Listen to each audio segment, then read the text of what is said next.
I started doing open water swimming while I was still in college.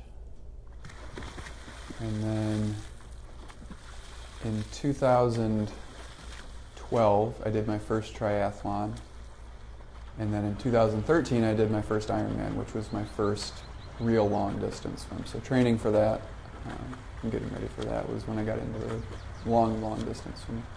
Well, in your commute, tell me a little bit about swimming to work. Some people commute with cars, bicycles. You swam.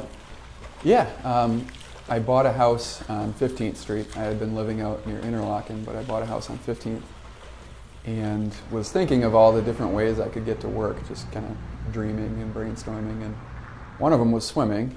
And so when the water warmed up enough last year, I started swimming, and there were a couple weeks that I did 3 days in the week. The other days I would have walked or biked.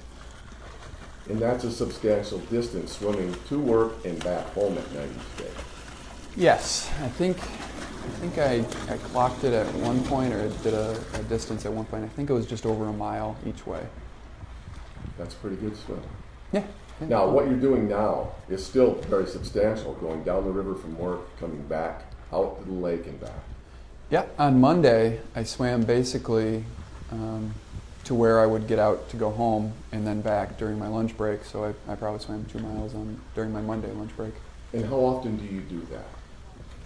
This will be my third time this week. Today will be my third time this week. That's a lot of investment in your time and energy. What do you get from that? Well, I don't need caffeine in the afternoon if I've done that. So that's one thing that I get out of it. The biggest thing is that I just feel good after I'm done. I feel invigorated. I feel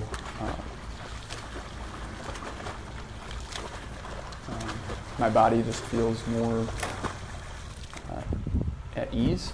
I don't feel restless, or my muscles feel better. We have beautiful lakes here, and everybody loves the lakes, but it's a completely different perspective when you're spending half an hour with your head down in it, half an hour or an hour with your head down in it, as opposed to just sort of looking at it. And additionally, it gives you a very personal incentive to protect the health of our lakes. You can sit in a boat, and if there's E. coli in the water, it's not really a big deal. But if you're swimming in it for an hour, then you have a very real incentive to keep our lakes healthy and clean.